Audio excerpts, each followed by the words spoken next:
રાજકોટ ગ્રામ્ય એસપીના સરકારી નંબર ઉપર 21 તારીખના રોજ રાત્રિમાં એક મેસેજ આવ્યો, જેમાં જો અરજદાર છે સિનિયર સિટીઝન છે ઉદયભાઈ હર્ષદભાઈ શાહ, એ ભાયાવદરના મૂળ રહેવાસી છે. એનો સ્ટ્રેસવાળો મેસેજ આવ્યો કે હું વ્યાજખોરીથી પીડિત થઈ ગયો છું અને આ વ્યાજખોરોના ત્રાસથી હું આત્મઘાત કરી રહ્યો છું અને હું સુરતમાં છું.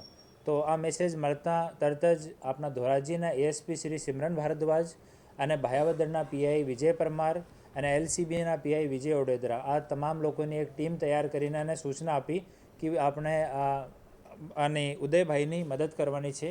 ઉદયભાઈની લોકેશન જોતાં ઉદયભાઈની લોકેશન સુરત શહેરના મહેદરપુરા પોલીસ સ્ટેશન વિસ્તારમાં આની લોકેશન આવતી હતી.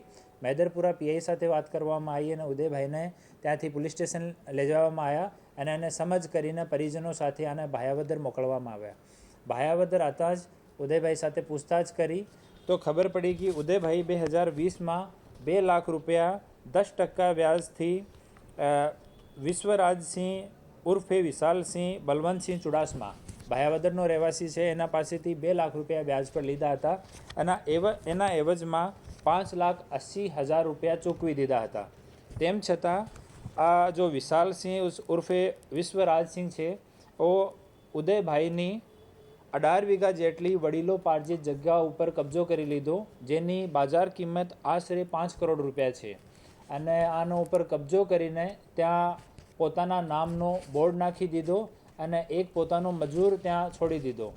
જ્યારે આશરે 1 વર્ષ પહેલાં આ ઉદયભાઈ એની સાથે વાત કરવા માટે ગયા હતા કે ભાઈ અમારી જમીન તમે ખાલી કરો અને હું પૈસા ઓલરેડી 5,80,000 રૂપિયા 2 લાખની એવજમાં ચૂકવી દીધા, તો આને હથિયાર બતાવીને જાનથી મારવાની ધમકી પણ આપી.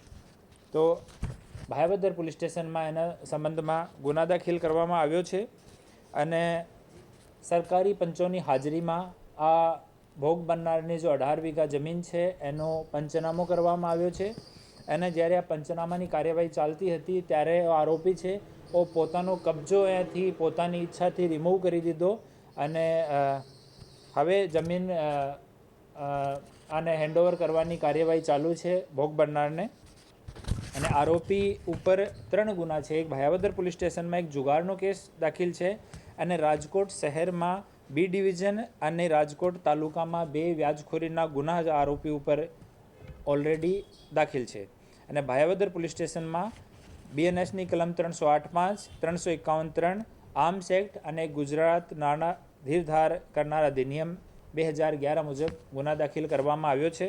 આરોપી હવે અટક થઈ ગયો, આરોપીને ધરપકડ થઈ ગઈ છે અને આરોપી વ્યાજનો કામ કરે છે અને એક વ્યાજનો ઓફિસ પણ છે રાજકોટ શહેરમાં પણ અને ભાયાવદરમાં પણ, અને ત્યાં બંને જગ્યા પંચનામો કરવામાં આવ્યો છે. જ્યારે એફઆઈઆર દાખલ થતી હતી ત્યારે આરોપીને કદાચ ખબર પડી ગઈ તો બંને ઓફિસમાં ખાલી એક ચેકની રિકવરી થઈ છે, બાકી કોઈ વસ્તુ રિકવર થઈ નથી. આમાં બંને ઓફિસને જોતાં એવું લાગે છે કે તમામ વસ્તુ ત્યાંથી રિમૂવ કરી દીધી હોય, તો બંને ઓફિસમાં કંઈ નહીં મળ્યો. અને બીજું જો હથિયાર વિષયમાં વાત કરી હતી તો આરોપી પ્રારંભિક પૂછતાછમાં એવો જણાવેલ છે કે એના એક મિત્રના ફાધરના નામનું હથિયાર છે, એ હથિયાર આરોપી લઈને ગયો હતો જ્યારે ફરિયાદીને ધમકી આપી હતી.